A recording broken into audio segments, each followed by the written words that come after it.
Good morning. आज मैं quantum mechanics की क्वांटम केमिस्ट्री की नेक्स्ट क्लास ले रहा हूँ, जिसमें मैं आपको पहले ऑपरेटर के बारे में बता चुका हूँ, संकारकों के बारे में, कि ये गणितीय टर्म होते हैं जो कि एक फंक्शन को दूसरे फंक्शन में परिवर्तित करते हैं। यहाँ मैं ले रहा हूँ संकारकों का योग एवं गुणा, यानी addition and multiplication of operator. अब यहाँ जैसे हमने लिया a प्लस बी से हम कहते हैं b प्लस ए। अगर मान लो इस तरह से बन रहा है, यानी कि आप किसी भी क्रम में दो संकारकों को आप ले लो, अगर उनका योग जो है या उनसे रिजल्ट जो है वो समान आ रहा है, तो वो दोनों जो संकारक का योग जो होगा वो क्रम विनिमय होगा, यानी वो दोनों एक दूसरे के कम्यूट होंगे। इसी तरह से जो मल्टीप्लिकेशन है वो एक दूसरे के कम्यूट हो भी सकता है या क्रम विनिमयक हो भी सकता है अथवा नहीं भी हो सकता, यानी कि वो दोनों एक दूसरे के बराबर, उनका मल्टीप्लिकेशन किसी भी डायरेक्शन में किया जाए वो बराबर नहीं भी हो सकता और बराबर हो भी सकता है। यदि वो दोनों एक दूसरे के बराबर है तो हम उसको कहेंगे वो क्रम विनिमयक है, यानी कि वो एक दूसरे के कम्यूट है, उनका मल्टीप्लिकेशन एक दूसरे के कम्यूट है। जैसे ए बी है और हमने कह दिया, उसी तरह से हम बी ए करके भी लिख सकते हैं, यानी किसी भी डायरेक्शन में उसका मल्टीप्लिकेशन करें। तो यानी ए बी माइनस बी ए, हम इसको इधर ले गए तो बराबर जीरो। हम इसको इस बड़े ब्रैकेट के द्वारा ऐसे समझाते हैं इसको कि ए कोमा बी करके बराबर ए बी माइनस बी ए बराबर जीरो। तो यानी अगर केवल ये लिखा हुआ आ जाए तो इसका मतलब ये हो जाएगा, ये हमें लिखना है। तो अब जैसे हमारे पास एक क्वेश्चन आया, सिद्ध कीजिए ए स्क्वायर बी जो बराबर है वो ए, और इस तरह से ब्रैकेट में A B plus A B और इधर की तरफ ए। तो हमको उसी डायरेक्शन में मल्टीप्लिकेशन करना है। तो हमने मान लो सबसे पहले राइट हैंड साइड ही लिया। राइट हैंड साइड में हमने कह दिया ये ए हमने लिख दिया यहाँ पर, और यहाँ हमने कर दिया इसको इस फॉर्म में लिख दिया, क्योंकि इसका मतलब क्या होता है बड़े ब्रैकेट में लिखने का, यानी ए बी माइनस बी ए कर दिया हमने। इसी तरह से हमने यहाँ पर भी लिख दिया ए बी माइनस बी ए, और बाहर की तरफ हमने ए लिख दिया। अब उसी डायरेक्शन में हमको उसका मल्टीप्लिकेशन करना है, यानी ये इस तरह से हमने पहले ऑपरेटर को दर्शाया। तो ये ए स्क्वायर बी हो गया माइनस ए बी ए हो गया, फिर प्लस, अब चूंकि पीछे की तरफ से इसको मल्टीप्लाई करना है, ए बी ए हो गया और माइनस बी ए स्क्वायर हो गया। ये से ये कट गया तो हमारे पास क्या आ गया, ए स्क्वायर बी माइनस बी ए स्क्वायर। तो हमें पता है कि ए बी माइनस बी ए किसके बराबर होता है, ए बी माइनस बी ए होता है कैपिटल ए बी के। तो अब जब इस तरह से लिख रहे तो इसका मतलब ये किसके बराबर हो गया, ए स्क्वायर बी के, यानी ये किसके बराबर आ गया, लेफ्ट हैंड साइड, यानी राइट हैंड साइड बराबर लेफ्ट हैंड साइड आ गया। ए स्क्वायर बी माइनस बी ए स्क्वायर। हाँ, हम यहाँ इसको कैप इस तरह से लगा सकते हैं, सभी में हम चाहे तो ये इस प्रकार से इसको हम दर्शा सकते हैं।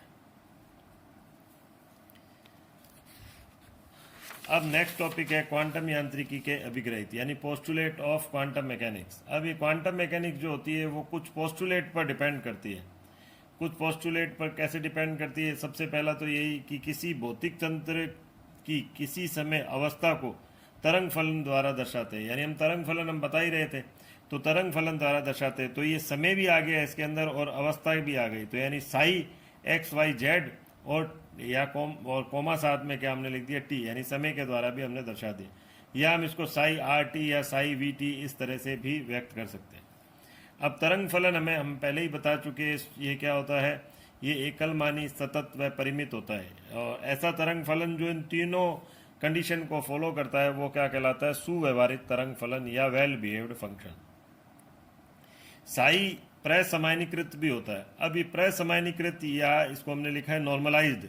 ये नॉर्मलाइज्ड का क्या मतलब होता है, कोई भी फलन प्रसमानीकृत होता है यदि वह निम्न शर्त का पालन करे। तो हमने यहाँ इंटीग्रेशन लिया माइनस इनफाइनाइट से लेकर प्लस इनफाइनाइट, और यहाँ लिखा साई स्टार साई डी टॉ बराबर 1। तो अगर ये इस शर्त का पालन कर रहा है कोई भी फलन, तो वो क्या हो जाएगा, वो प्रसमानीकृत होगा, यानी उसका किसी एक पर्टिकुलर लिमिट तक अगर उसका हम इंटीग्रेशन करें, और हमने उसको ले लिया किस फॉर्म में, उसका जटिल संयुग्म ले लिया और खुद वो तरंग फलन ले लिया और उसका इंटीग्रेशन करा डी टॉ में कुछ भी हो सकता है एक्स वाई जेड के सापेक्ष, तो बराबर अगर ये एक आता है, या हमने साई स्क्वायर डी टॉ बराबर 1 अगर कह दिया, तो यानी वो क्या होगा, वो प्रसमानीकृत होगा। तो इसका एक एग्जाम्पल हमने लिया एक इस तरह से कि अगर सिद्ध करना है हमें कि साई बराबर ई यानी एक्सपोनेंट आईटा एक्स जो है वो प्रसमानीकृत है, तो हमने क्या कर दिया, उसका जटिल संयुग्म में ले लिया। जटिल संयुग्म में यानी कॉम्प्लेक्स कंजुगेट में हमें पता है कि उस आईटा की जगह वहाँ पर क्या आ जाता है, माइनस आईटा एक्स आ जाता है। और हमको ये सिद्ध करना है, ये 0 से 1 के लिए प्रसमानीकृत है, यानी लिमिट हमने क्या कर दी इसमें 0 से 1 दिखा दी। तो 0 से 1 के लिए हमको प्रसमानीकृत, तो हमने 0 से 1 लिमिट रख दी यहाँ पर, और ई आईटा एक्स रख दिया, ई माइनस आईटा एक्स रख दिया, और डी एक्स हमने यहाँ पर ले लिया। 0 से 1 दिखा दिया तो ई यहाँ 0 कर दिया, यानी एक्सपोनेंट 0 कर दिया, डी एक्स। किसी की पावर 0 का मतलब क्या होता है, 1। जैसे मान लो हम x की पावर 0 लिख रहे हैं तो उसका क्या मतलब हो गया, 1। तो यहाँ पर हमने कह दिया कि e की पावर 0 तो वो 1 हो गया, तो यहाँ आ गया dx। अब dx का इंटीग्रेशन करेंगे तो हमें पता है किसके बराबर होता है, x।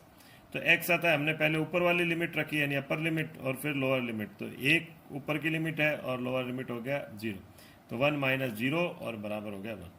तो इस प्रकार ये 1 आ रहा है, तो इसका मतलब साई बराबर ई आईटा एक्स क्या है, प्रसमानीकृत या नॉर्मलाइज्ड वेव फंक्शन है। ये तो हमने लिया क्वांटम यांत्रिकी का फर्स्ट पोस्टुलेट।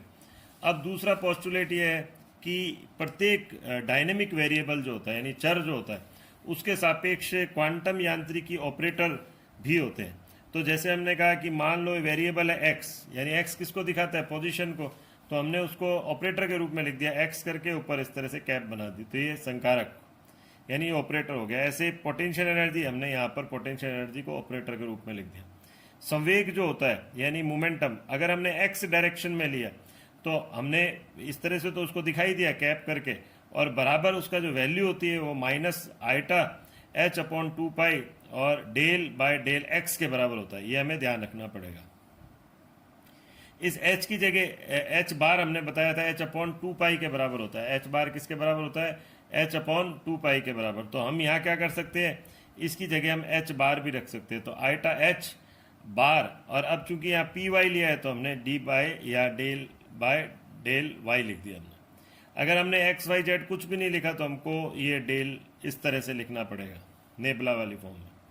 अब ऊर्जा जो है, ऊर्जा को भी हम इस तरह से ऑपरेटर के रूप में लिख सकते हैं, और आईटा एच बार और डेल बाय डेल टी के रूप में इसे लिखा जा सकता है। अब तीसरा इसका जो पोस्टुलेट होता है, संकारक को आइगन मान समीकरण के रूप में दर्शाया जा सकता है। और आइगन मान समीकरण हम पहले भी बता चुके हैं कि यानी कि अगर हमने ऑपरेटर को लगाया किसी फलन के ऊपर, तो अगर हमें वो फलन वापस से प्राप्त होता है, साथ ही कोई मैथमेटिकल या हम यूँ कह सकते हैं न्यूमेरिकल या संख्यात्मक मान हमें प्राप्त होता है, तो वो जो संकारक होगा वो कौन सा होगा, वो आइगन संकारक होगा। ये इक्वेशन कौन सी होगी, आइगन मान इक्वेशन होगी, और ये जो वैल्यू जो है ये आइगन वैल्यू कहलाएगी। तो हमने लिख दिया एच साई बराबर ई साई, तो हम ध्यान है हमें श्रोडिंगर इक्वेशन को भी हम इस फॉर्म में लिख सकते हैं। एक अब फोर्थ नंबर जो आता है, किसी भी प्रेक्षण योग्य राशि को माध्य औसत या प्रत्याशा मान यानी एक्सपेक्टेशन वैल्यू के रूप में प्रदर्शित किया जा सकता है। इसको ए बार या ऐसे इस तरह से हम लिखते हैं औसत वाले साइन से, और हमने यहाँ पर कर दिया इंटीग्रेशन ले लिया साई स्टार, और ये वाला जो टर्म जो भी यहाँ आ रहा है उसको हमने यहाँ लिख दिया, और साई फिर यानी कि साई और उसके कॉम्प्लेक्स कंजुगेट के बीच में लिख दिया और डी टॉ कर दिया अपॉन, और फिर वही साई वो ये जो साई लिया हमने और उसका कॉम्प्लेक्स कंजुगेट करके डी टॉ लिख दिया। तो अगर इस तरह से किसी को दर्शाते हैं तो ये प्रत्याशा मान होता है, उस वेरिएबल का प्रत्याशा मान होगा।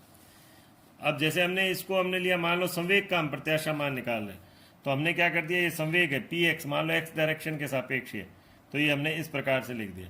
अब चूंकि ये हमें पता है किसके बराबर होता है, एक्स के सापेक्ष लिखना पड़ेगा, डी टॉक एक्स वाई जेड कुछ भी हो सकता है, तो यहाँ हमने एक्स लिया है चूंकि, तो हमने एक्स ही रखा। अब चूंकि हमें पता है ये वाला जो टर्म है ये किसके बराबर हो जाता है, ये 1 के बराबर होता है, क्योंकि ये प्रसमानीकृत है, तो हमने इसको तो बाद में कर दिया 1, और पी एक्स की जगह हमने रख दिया माइनस आईटा एच बार डी बाय डी एक्स। अभी हम पहले बता चुके हैं ये जो क्वांटम मैकेनिकल ऑपरेटर जो पी एक्स के लिए यूज़ किया जाता है, तो हमने इस प्रकार से यहाँ लिख दिया। अब नेक्स्ट आता है, इसमें संकारक को हर्मिटी ऑपरेटर के रूप में लिखा जा सकता है। तो हर्मिटी का पहले ही बता चुके हैं, जो पहले भी आपके आ चुका है कि अगर ये रिलेशन को फॉलो करता है ए, तो ये हर्मिटी ऑपरेटर होगा। अब एक आता है, इसमें श्रोडिंगर इक्वेशन को समय आश्रित या टाइम डिपेंडेंट श्रोडिंगर इक्वेशन के रूप में भी लिखा जा सकता है। तो यहाँ पर हम कहते हैं कि एच जो साई और यहाँ हमने लिख दिया ई साई। ये तो हमने कह ही दिया था, आइगन मान इक्वेशन है, ये श्रोडिंगर इक्वेशन से निकलती है, टाइम इंडिपेंडेंट श्रोडिंगर इक्वेशन से। हम यहाँ कर रहे हैं टाइम डिपेंडेंट, तो हमने बस इतना सही चेंज करना है कि जो ई है उसकी जगह हमने ई आइटा एच और ये डेल बाय डेल टी लिख दिया, जो हम पहले बता चुके हैं ई इसके बराबर होता है। ये रहा ई, हम पहले बता चुके हैं, इसके एनर्जी का मान जो होता है वो इसके बराबर होता है। अब जब इसको यहाँ हमने एच का मान रख दिया, एच का मान पहले बताया जा चुका है कि एच जो होता है हैमिल्टोनियन ऑपरेटर होता है, वो ये इसके बराबर होता है। और ये इस तरह से हमने इसको रख दिया यहाँ पर। और आगे अब इसको अब ये जो हमने रखा है यहाँ पर साई आर टी की जगह psi X Y Z T, या अब हम उसको केवल एक्स वाली फॉर्म में ले रहे हैं। तो हमने कैसे कर दिया इसको, ये रहा, जैसे एक बार हम वापस से लेते हैं इसको, ये रहा। अब डेल स्क्वायर है तो यहाँ हमने कर दिया del square del X square के लिख दिया। और चूंकि यहाँ ये जो साई है आर टी है, तो साई आर टी है। अब साई आर टी की जगह हमने क्या कर दिया, साई एक्स टी हमने रख दिया। तो साई एक्स टी रख दिया हमने, और ये इस तरह से हम इसको सॉल्व कर रहे हैं, वही की वही इक्वेशन है। आइटा एच बार ये, और दोनों में ऊपर मल्टीप्लाई कर दिया आइटा का, आइटा स्क्वायर जो होता है वो माइनस के बराबर होता है, नीचे आइटा आ गया। तो ये वही की वही लिखा है, लेकिन उसको वन डायमेंशनल फॉर्म में लिखा है। अब यहाँ एक टर्म आता है प्रसमानीकृत व लंब कोणीय तरंग फलन, यानी normalise and orthogonal wave function. तो जो नॉर्मलाइज तो हम बता ही चुके हैं कि कोई भी फलन अगर नॉर्मलाइज होगा तो वो इस कंडीशन को फॉलो करना चाहिए। लेकिन ऑर्थोगोनल के लिए क्या जरूरी है कि दो फलन psi one and Sai to अगर वो ऑर्थोगोनल है, यानी दो अलग अलग, तो एक को सिंपल फॉर्म में लिखना है, एक का कॉम्प्लेक्स कंजुगेट वो ले रहे, या फिर हम पहले का कॉम्प्लेक्स कंजुगेट दूसरे का सिंपल फॉर्म ले रहे, उसका इंटीग्रेशन लेते हैं तो वो जीरो हो जाता है। तो हम कहेंगे कि साई वन और साई टू क्या हो जाएंगे, psi one and Sai to एक दूसरे के क्या होंगे, ऑर्थोगोनल होंगे।